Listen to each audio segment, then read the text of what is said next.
Okay, what are we playing this week then? So today I thought we'd play Digdug for the Atari 2600. So this is an arcade port of a Namco game that was released in 1982. It was ported to the Atari the year later.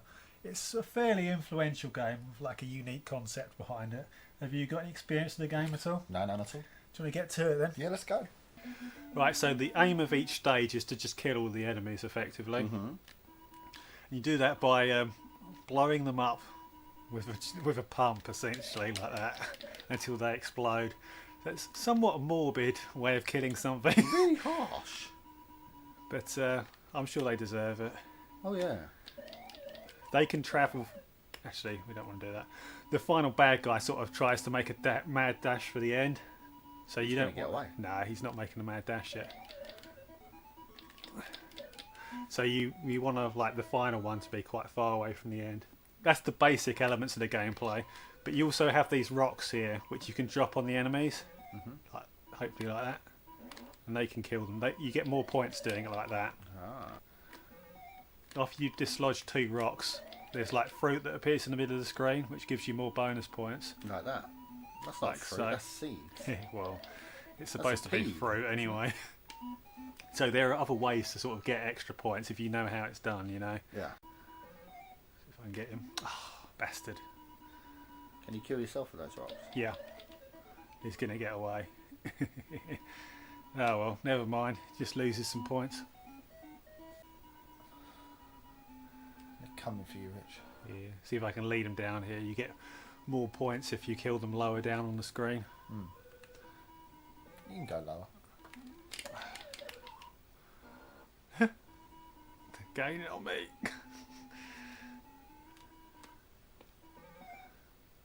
Splat. Yes. Got your extra life back as well. He's making a run for it, Rich. Yeah, there's some bonus there as well. 1,000 that was. Ah, oh, he got away. You can also sort of pump them up a little bit. And it sort of stalls them, so you can pump them up a little bit, then move on to another bad guy if you want to kill one of the others first, you see. Yeah. Uh-oh. Oh. I'm going to die here. I should have started trying to pump that guy as well, shouldn't I?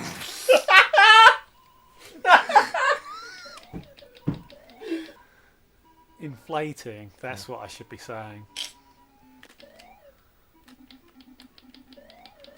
To your left. Pump him, pump him. It takes so long to take a corner. Right. Let's just go. Hey.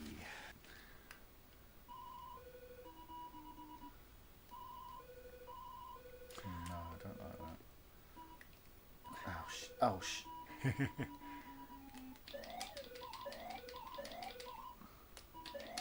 Ah, damn, didn't have Two enough of them space next for to 2 each of them. other, yeah. Yeah. Don't come through the wall again. Yeah, take that. Oh. Oh no. Oh, what? There's 2 there as well. Yeah, I know. No worries, I'm not worried.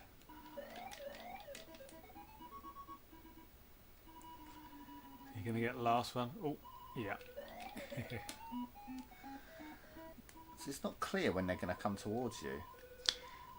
You can only sort of move in blocks as well. I don't know if you know this, Yeah. but it sort of forces you to go Look at up. this, look. They're coming to me again now.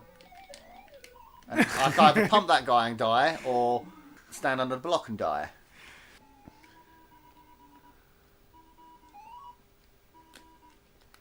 Is there 2 here? No, there's 2 there though, isn't there?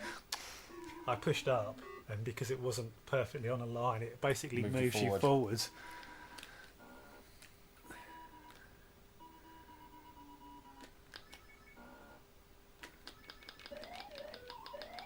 Come on, You didn't pump hard enough.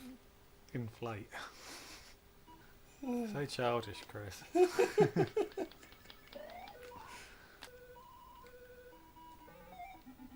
Oh. Do you reckon they have some like AI to not go where those are? I don't think they could at this time, could they? Yeah, so this game was sort of like Namco's big follow-up to Pac-Man in a lot of ways.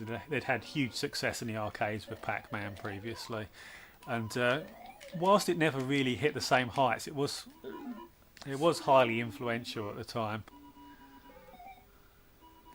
Yeah, double.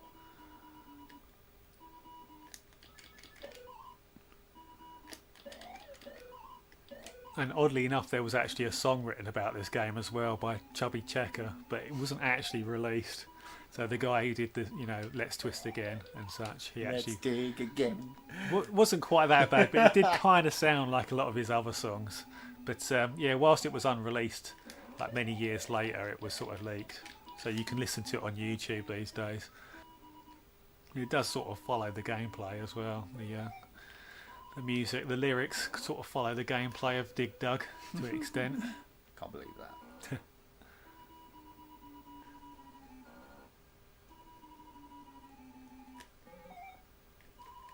Oh, shh. And it was in the blue area as well. Right, come on, guys. Go on, off you go. Squish.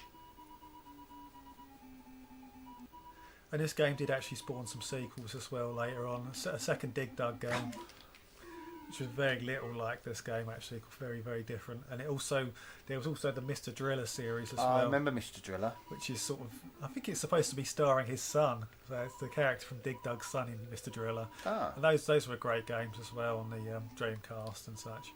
It's on the PlayStation. It actually features on the little mini PlayStation that was released. Does it? The PlayStation Classic, Oh. yeah. Sort of a cool little puzzle game. They added a lot of elements to that, didn't they? Yep.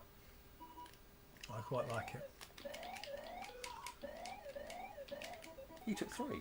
Yeah. Oh no, come back.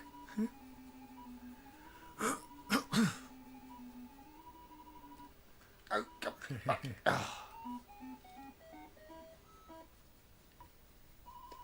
God, if that green one goes invisible, I'm screwed. So you're slightly getting the hang of it a little bit more now. Okay, what do you think of the game then? Well, I think it's quite a clever game. When it came out in the arcades, this was a smart idea. The way that you sort of changed the layouts around, you can dig through, and you changed your environment, which was sort of it was an interesting concept for the time. But I do feel as though the transition from arcade to Atari 2600 didn't actually help this game much, because during the year in which it took to port it, the computers are out at this stage and they're really hitting their stride. The Spectrum, the Commodore, the Atari 8-bit computers, and the gameplay is starting to get a lot more advanced at this stage, a lot more complex. I mean, one game, for example, we've already played would be Attic Attack on the Spectrum. And obviously that has this huge environment to explore. Love that game. And even had puzzles like, where you dropped through the hole to find the locked room. That seems so far removed from this, doesn't it? It's so far more advanced. Yeah, I do agree with you there. And a lot of games on the C64 and Spectrum are definitely more advanced than this as well. Beachhead on the C64 came out this year, and that has multiple types of gameplay and such, arcade gameplay. That was really a key year, in the home gaming market, where games, instead of seeing the best games in the arcades first and then waiting for them to be ported, in 1983 a lot of the best games actually came out in the home first. They were designed with these home machines in mind. On top of that, I mean, there was loads of games. This type of game was everywhere around 1983, 1984. You also had Mr. Do and games like Boulder Dash. The Spectrum had its own one, Pioneer, and there was also, I think Hudson Soft made one, Driller Tanks, I believe it was called. Which personally, I think Mr. Do is a much better game than this. It's just more going on in Mr. Do, more action-packed, because you get this sort of, you can throw this ball at Mr. Do that bounces around and kills the enemies. And it's just sort of a faster game, Yeah, more flowing. Yeah, so I much prefer that. And obviously Boulder Dash just took the concept and ran with it, because that's got very clever puzzle gameplay, very varied levels with lots of stuff to do and think about in that game. So, and that was to come out only a year after this, I believe. So how do you feel about the game then? Yeah, I can't really talk too much about the history of the game really, but I enjoyed playing it. It was good fun. It was quite satisfying when you dropped a block on two people's heads at the same time. Yeah. But equally, it was quite frustrating when you're standing in a shaft you've just made, and then you can't go back up said shaft because it's taking you to the left a little bit because you're like 2 or 3 pixels out. Sort of odd block movement in it. I thought the fighting mechanics were quite good as well. Yeah. You don't really see that too often. Somebody sticking a bike pump into somebody and inflating them until they explode. You don't really see that too often, do you? So, quite unique. So, what are you going to score it then? Well, for the reasons that I've just talked about, you know, the delayed release on the Atari and some of the games, it's a shame really, but, you know, that is how I feel, is that games took from this and then they sort of improved on it by the time it came out on the Atari.